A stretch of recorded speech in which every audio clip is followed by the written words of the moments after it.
Kau beriku hari yang baru, yang lama telah berlalu. Rencanamu Tuhan indah bagiku, tak terbatas oleh pikiranku. Firman-Mu ya dan amin, sumber kekuatan, Kau pengharapanku, Kau terbaik bagiku.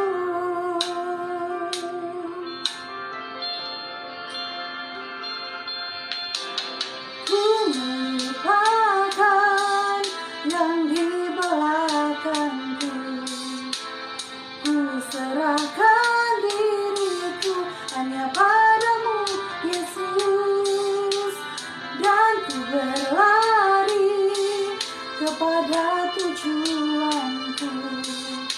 Kau beriku hari yang baru, yang lama telah berlalu. Rencana-Mu Tuhan indah bagiku, tak terbatas oleh pikiranku. Firman-Mu ya dan amin, sumber kekuatan, Kau pengharapanku, Kau terbaik bagiku. Rencana-Mu Tuhan indah bagiku, tak terbatas oleh pikiranku. Firman-Mu ya dan amin, sumber kekuatan, Kau pengharapanku, Kau terbaik bagiku.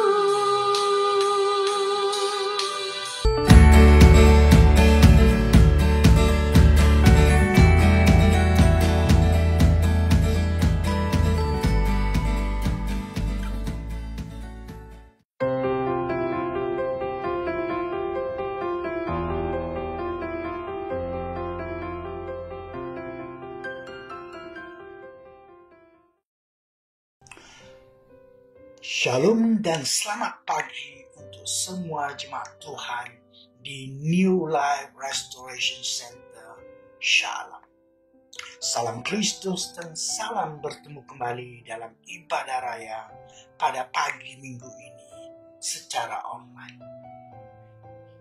Seperti mana yang kita semua sedia maklum, kini telah pun diisytiharkan darurat bagi kita semua. Walau apapun keadaan di luar sana, sungguh pun keadaan menjadi sukar dan mencabar kembali bagi kita semua. Kita tetap bersyukur dan berterima kasih kepada Tuhan. Sesungguhnya Dia yang memampukan kita dapat bertemu dan beribadah dengan cara seperti ini. Mari kita serahkan masa ini kepada Tuhan. Mari kita bersatu dalam doa.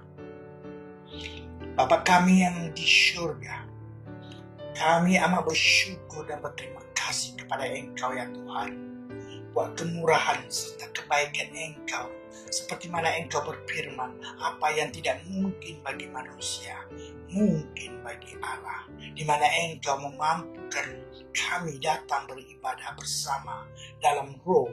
Sungguh pun tubuh kami berada di berlainan tempat. Biar dimanapun kami berada, baik di rumah, baik di tempat pekerjaan, baik dalam perjalanan, baik di hospital, serta di tempat-tempat lain, kami mohon akan hadirat Engkau bersama kami. Tuntunilah kami dalam ibadah kami di pagi ini ya Tuhan. Hamba-Mu ini juga bersyukur dan berterima kasih buat kesempatan yang Engkau berikan buat hamba-Mu untuk menjadi lidah-Mu di pagi ini. Kiranya Engkau berkenan akan ucapan mulut serta renungan hati hamba-Mu ini. Tuntunilah dan pimpinilah hamba-Mu ini. Kami menyerahkan ke seluruh ibadah kami ini ke dalam tangan Engkau. Sertai kami ya Tuhan. Dalam nama Yesus Kristus kami berdoa serta berucap syukur. Amin. Bapak Ibu serta teman-teman yang terkasih, mari kita sama-sama melihat firman yang Tuhan ingin saya perkongsikan kepada kita semua pada pagi ini. Mari kita buka di Alkitab masing-masing pada Injil Matius pasal 9 ayat ke-37 dan ke-38. Saya akan membacakannya. Injil Matius pasal 9 ayat ke-37 hingga ke-38. Maka katanya kepada murid-muridnya, tuaian memang banyak, tetapi pekerja sedikit. Karena itu, mintalah kepada Tuhan yang punya tuaian, supaya Ia mengirimkan pekerja-pekerja untuk tuaian itu. Dengan ini, saya membawa perkongsian saya ini di bawah satu tema, yaitu apakah penginjilan? Objektif perkongsian saya pagi ini adalah secara pribadi, saya mau setiap pendengar mengetahui apa itu penginjilan sebenarnya, di mana tujuannya pula untuk mendidik dan mendorong setiap orang Kristen untuk menginjili.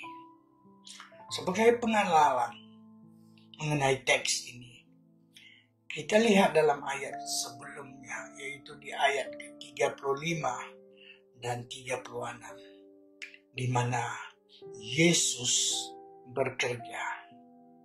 Ayat ke-35 dan ke-36. Demikianlah Yesus berkeliling ke semua kota dan desa.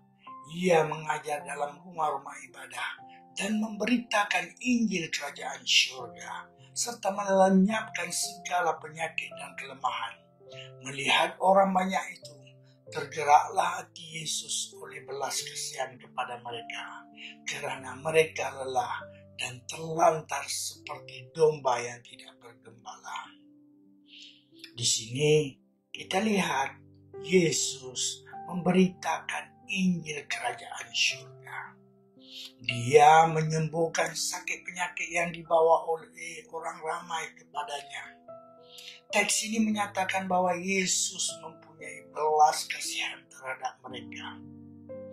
Dia kemudian berkata kepada murid-muridnya, teks bacaan kita hari ini, tuaian memang banyak, tetapi pekerjaan sedikit.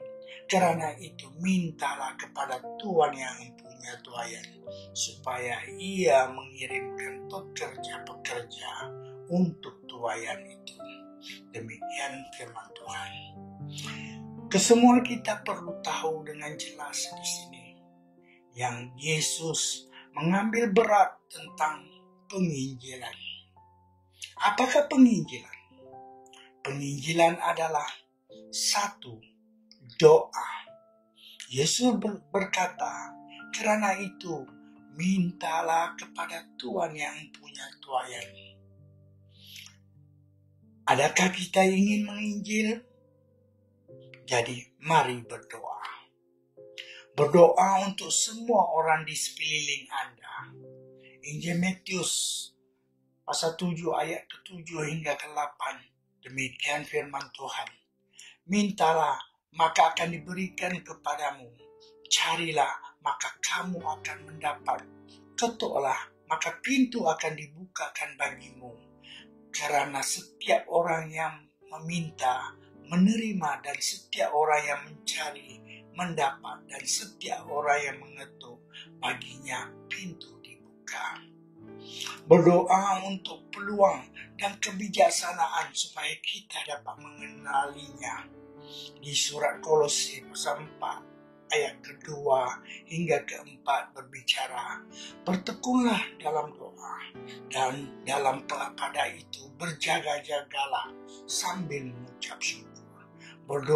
Berdoa jugalah untuk kami supaya Allah membuka pintu untuk pemberitaan kami, sehingga kami dapat berbicara tentang rahasia Kristus yang kerananya aku dipenjarakan.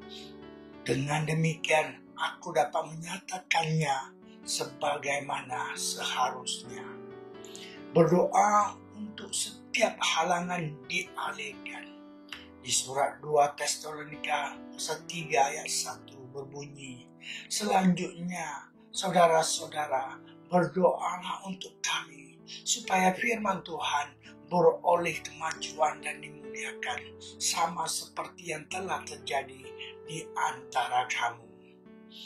Berdoa untuk keberanian di surat Efesus pasal 6 ayat ke-18 hingga ke-20. Demikian firman Tuhan, dalam segala doa dan permohonan, berdoalah setiap waktu di dalam roh dan berjaga-jagalah di dalam doamu itu dengan permohonan yang tak terputus-putusnya untuk segala orang kudus, juga untuk aku, supaya kepadaku, jika aku membuka mulutku, dikaruniakan perkataan yang benar, agar dengan keberanian aku memberitakan rahasia Injil yang kulayani sebagai utusan yang dipenjarakan. Berdoalah supaya dengan keberanian aku menyatakannya sebagaimana seharusnya aku berbicara. Penginjilan adalah kedua, peluang. Yesus berkata, mengirimkan. Ia merupakan peluang, bukannya di masa depan, tetapi sekarang. Di Injil Yohanes pasal 4 ayat ke-35, demikian firman Tuhan. Bukankah kamu menyatakan 4 bulan lagi tibalah musim menuai? Tetapi aku berkata kepadamu, lihatlah sekelilingmu dan pandanglah ladang-ladang yang sudah menguning dan matang untuk dituai. Kerja-kerja yang baik membuka peluang untuk penginjilan. Di surat Galatia pasal 6 ayat ke-10 berkatakan, karena itu selama masih ada kesempatan bagi kita, marilah kita berbuat baik kepada semua orang, tetapi terutama kepada kawan-kawan kita seiman. Maka itu jangan kita biarkan ataupun mengabaikan peluang yang akan datang. Surat Yakobus pasal 4 ayat 17 berbicara, jadi jika seorang tahu bagaimana ia harus berbuat baik, tetapi ia tidak melakukannya, ia berdosa. Apabila Yesus membuka pintu bagi kita, tidak ada seorang pun dapat menutupnya, tetapi kita boleh gagal melewatinya. Di kitab Wahyu pasal 3 ayat ke-8, demikian firman Tuhan. Aku tahu segala pekerjaanmu. Lihatlah, aku telah membuka pintu bagimu yang tidak dapat ditutup oleh seorang pun. Aku tahu bahwa kekuatanmu tidak seberapa, namun engkau menuruti firmanku dan engkau tidak menyangkal namaku. Penginjilan adalah ketiga, kerja. Yesus berkata, pekerja-pekerja. Di 1 Korintus pasal 3 ayat ke-9, demikian firman Tuhan. Aku menanam, Apollo menyiram, tetapi Allah yang memberi pertumbuhan.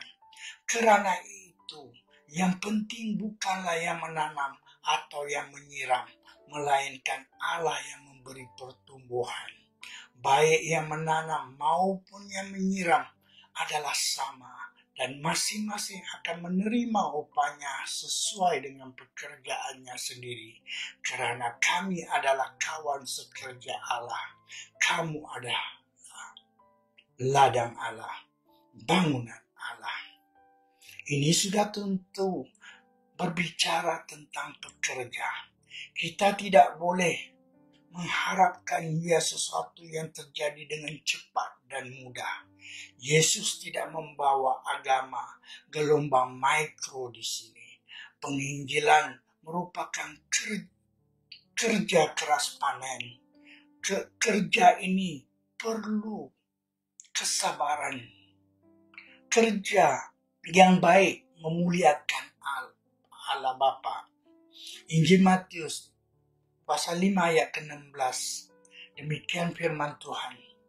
Demikianlah hendaknya terangmu bercahaya di depan orang, supaya mereka melihat perbuatanmu yang baik dan memuliakan Bapamu yang di surga.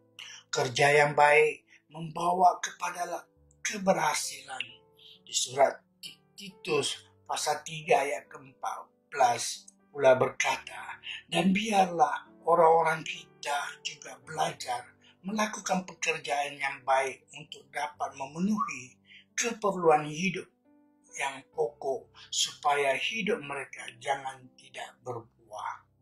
Tidak ada cara yang cepat dan mudah untuk menghasilkan anggur. Anda perlu mengotorkan tangan dan melakukan kerja. Penginjilan adalah keempat, mengajar. Yesus berkata, untuk tuayan itu adalah mustahil untuk melakukan penginjilan tanpa mengajar.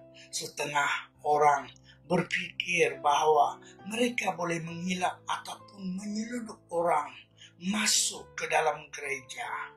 Dia tidak berlaku seperti itu dan semudah itu. Gereja bukanlah sebuah klub sosial. Di sini dikehendaki membuat murid. Di Injil Matius pasal ke-28 ayat ke-18 hingga ke-20 berbicara, Yesus mendekati mereka dan berkata, kepadaku telah diberikan segala kuasa di surga dan di bumi. Karena itu, pergilah, jadikanlah semua bangsa muridku, dan baptislah mereka dalam nama Bapa dan Anak dan Roh Kudus, dan ajarlah mereka melakukan segala sesuatu yang telah kuperintahkan kepadamu, dan ketahuilah, aku menyertai kamu sentiasa sampai pada akhir zaman. Amin. Di Injil Yohanes pasal 7 ayat ke-17, demikian firman Tuhan. Barang siapa mau melakukan kehendaknya, ia akan tahu entah ajaranku ini berasal dari Allah, entah aku berkata-kata dari diriku sendiri. Manakala pasal 8 ayat ke-31 hingga 32 berkata, maka katanya kepada orang-orang Yahudi yang percaya kepadanya, jikalau kamu tetap dalam firman-Ku, kamu benar-benar adalah murid-Ku, dan kamu akan mengetahui kebenaran, dan kebenaran itu akan memerdekakan kamu. Di Kisah Para Rasul pasal 2 ayat ke-40 berbicara, dan dengan banyak perkataan lain lagi, ia memberi suatu kesaksian yang sungguh-sungguh, dan ia mengecam dan menasihati mereka, katanya, berilah dirimu diselamatkan dari angkatan yang jahat ini. Kesimpulannya di sini, apakah penginjilan? Penginjilan adalah 1. Doa, 2. Peluang, 3. Kerja, 4. Mengajar. Ketika Yesus berkata, tuayan memang banyak, tetapi pekerja sedikit. Karena itu, mintalah kepada Tuhan yang punya tuayan, supaya ia mengirimkan pekerja-pekerja untuk tuayan itu. Dia mau kita berdoa, meminta kepada Tuhan yang punya tuayan. Dia mau kita mengambil peluang ini, dan peluang ini bukannya di masa hadapan, tetapi sekarang. Dia mau kita bekerja. Tidak ada cara yang cepat dan mudah untuk menghasilkan anggur. Anda perlu mengotorkan tangan dan melakukan kerja. Dia mau kita mengajar. Adalah mustahil untuk melakukan penginjilan tanpa mengajar. Sebagai manusia, kita terikat dengan banyak amanat. Amanat dari datuk, amanat dari nenek, amanah dari bapak, amanah dari ibu, amanah dari guru, amanah dari ketua, amanah dari pastor, amanah dari pemimpin, dan lain-lain. Kesemua amanah ini kita patuhi dan taati. Persoalannya, bagaimana dengan amanah agung yang datang dari Tuhan itu sendiri? Kita sering berkata kita mengasihi Tuhan. Ku mau cinta Yesus selamanya. Pagi ini Yesus berkata, jika kamu mengasihi aku, kamu akan menuruti segala perintahku. Perintahnya, karena itu pergilah, jadikanlah semua bangsa muridku. Sebab tuayan memang banyak, tetapi pekerja sedikit.